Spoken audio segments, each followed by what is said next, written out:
Hello प्यारे बच्चों, कैसे हो सभी बच्चों। आज हम पढ़ेंगे क्लास 6 की इंग्लिश लिटरेचर की बुक जिसका नाम है डेज़ी। बच्चों ये JCERT बोर्ड की बुक है। तो आज हम पढ़ेंगे यूनिट 1B। ये एक पोएम है। पोएम का नाम है द स्काईलार्क। स्काईलार्क क्या होता है? ये एक सिंगिंग बर्ड है जो गाना गाती है। और ये कहाँ पाई जाती है? यूरोप में, एशिया में और नॉर्थ अफ्रीका के माउंटेन रीजन में। तो चलिए पोएम को पढ़ते हैं। उससे पहले हम ये पैराग्राफ पढ़ लेते हैं। इसमें क्या है? तो have you been a cornfield? क्या आप कभी मकई के खेत में गए हो? In which season do we grow corn in India? तो हम भारत में कब उगाते हैं मकई? The poem gives a picture of the countryside. आपको बच्चों ये पता करना है कि हम मकई भारत में कब उगाते हैं। अलग अलग रीजन में अलग अलग समय में उगाया जाता है। नॉर्थ इंडिया का अलग समय होता है, साउथ इंडिया का अलग समय होता है। ठंडी के दिनों में भी उगाया जाता है, बरसात के दिनों में भी लगाया जाता है ना। स्प्रिंग सीज़न में भी लगाया जाता है। तो अलग अलग समय है, वो आपको पता करना है। या तो आप गूगल करना, या तो आप घर के बड़े लोगों से पूछना, आपको बता देंगे। ठीक है, तो आगे पढ़ते हैं। The poem gives a picture of the country side. ये जो पोएम है ये आपको एक जगह का, एक देश के एक जगह का पिक्चर आपको इमेजिन करवाएगा। The poetess is in a cornfield and here's a skylark singing above. ये जो पोएटेस है ना, जिनका नाम क्या है? Christina Georgina Rossetti. तो ये पोएटेस है।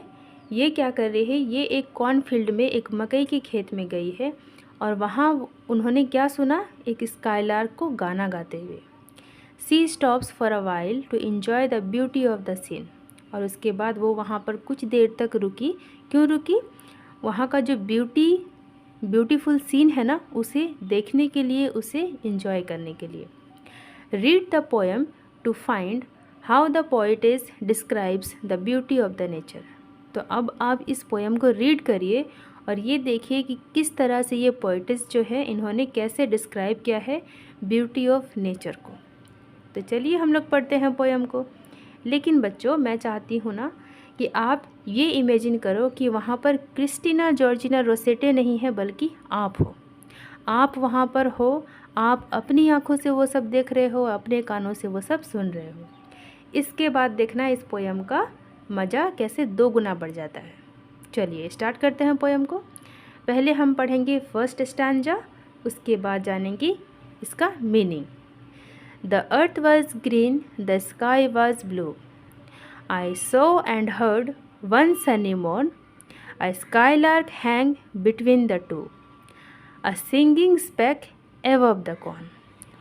इस फर्स्ट स्टैंजा का मतलब है कि जो लेखिका है ना, ये एक मकई के खेत में गई हुई हैं।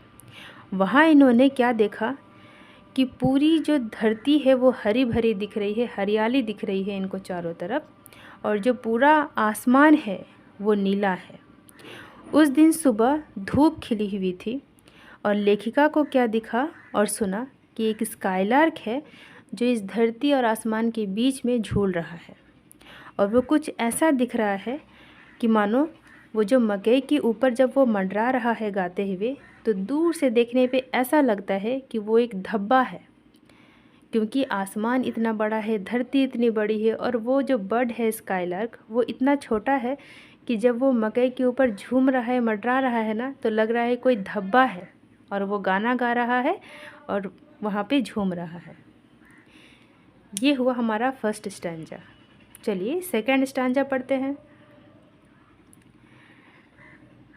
A stage below, in gay accord, white butterflies danced on the wing, and still the singing skylark soared, and silent sang and soared to sing. लेखिका कह रही है कि ऐसा लगता है कि मानो धरती एक स्टेज है उस स्काईलार्क के लिए, एक मंच है, इसलिए वो खुशी से गाना गा रहा है, झूम रहा है। वहीं पर क्या हो रहा है ना कि कुछ सफ़ेद रंग की तितलियां हैं जो अपने पंखों पर नाच रही हैं। And still the singing skylark soared and silent sank and soared to sing. और वो जो स्काईलार्क है वो झूम झूम कर गाना गा रहा है, कभी ऊपर उड़ रहा है, कभी नीचे आ रहा है और गा रहा है। थर्ड स्टैंजा देखते हैं क्या है। The cornfield stretched a tender green to right and left beside my walks. I knew he had a nest unseen somewhere among the millions stalks. जहाँ लेखिका चल रही थी ना, उनके दाएं और बाएं ओर मक्के के जो खेत में हल्का हरा रंग है वो फैला हुआ है। I knew he had a nest unseen somewhere among the million stalks.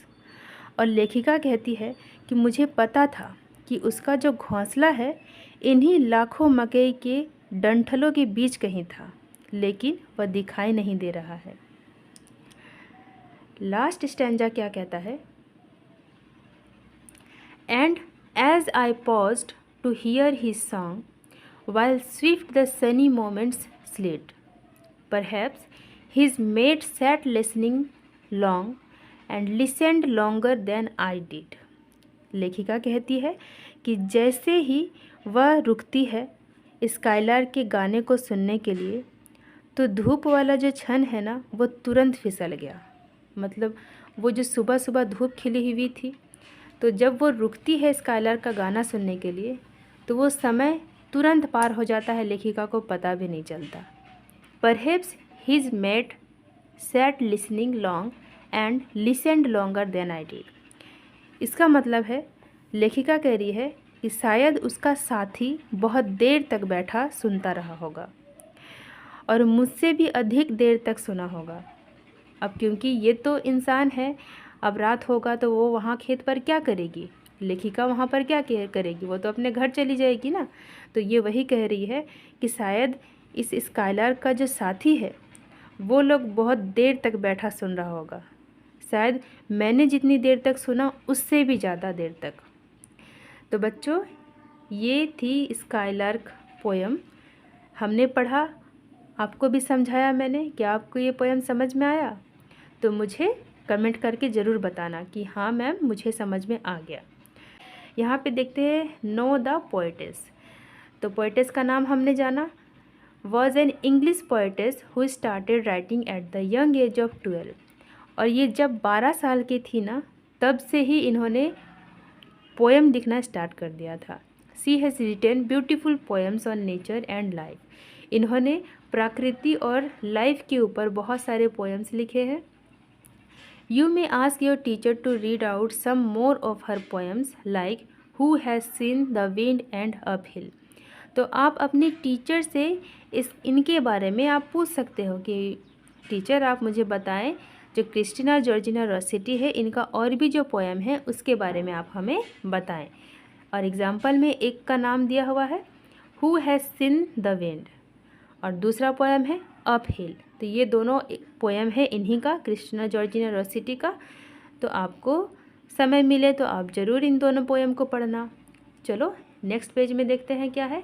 Know the words, यहाँ पर कुछ वर्ड है और उनके मीनिंग बताए हुए हैं। ये सारे वर्ड इस पोएम में यूज़ हुए हैं, तो यहाँ से आप उसका मीनिंग जान सकते हैं। तो फर्स्ट है स्काइलार्क। स्काइलार्क क्या होता है? तो ये एक स्मॉल सिंगिंग बर्ड है जो यूरोप में पाया जाता है, एशिया में पाया जाता है और माउंटेन रेंज नॉर्थ अफ्रीका के वहाँ पर पाया जाता है। सेकंड वर्ड है गे, GAY गे। इसका मतलब होता है हैप्पी। हैप्पी का मतलब खुश है ना, खुश रहना। एकॉर्ड, एकॉर्ड का मतलब होता है एग्रीमेंट, मतलब समझौता। सोड, SOARD, सोड का मतलब होता है फ्लाई अप, उड़ते हुए ऊपर जाना। सैंक का मतलब होता है वेंट डाउन, नीचे जाना। टेंडर का मतलब होता है सॉफ्ट, है ना, मुलायम। और स्टॉक्स का मतलब होता है the main steam of the plant और क्रॉप। तो किसी भी एक प्लांट या क्रॉप का जो मेन स्टीम होता है, मेन टहनी होता है, वो होता है स्टॉक्स। स्विफ्ट का मतलब होता है फास्ट और स्लिड का मतलब होता है मूव्ड अवे, मतलब दूर जाना। तो यहाँ पर हमने वर्ड मीनिंग भी देख लिया। आगे है बच्चों क्वेश्चन आंसर। तो क्वेश्चन आंसर मैं नेक्स्ट वीडियो में लाऊंगी। जस्ट इसके बाद वाली जो वीडियो होगी उसमें मैं क्वेश्चन आंसर और बाकी की जो भी चीज़ें इसमें दी हुई हैं सब कुछ मैं नेक्स्ट वीडियो में कराऊंगी। तो यहाँ पे ये चैप्टर मैंने कंप्लीट कर दिया। आपको कैसा लगा? तो अगर अच्छा लगा लाइक करना और चैनल पे नए हो तो सब्सक्राइब कर लेना। आगे भी इस तरह की वीडियोज़ आती रहेंगी बच्चों।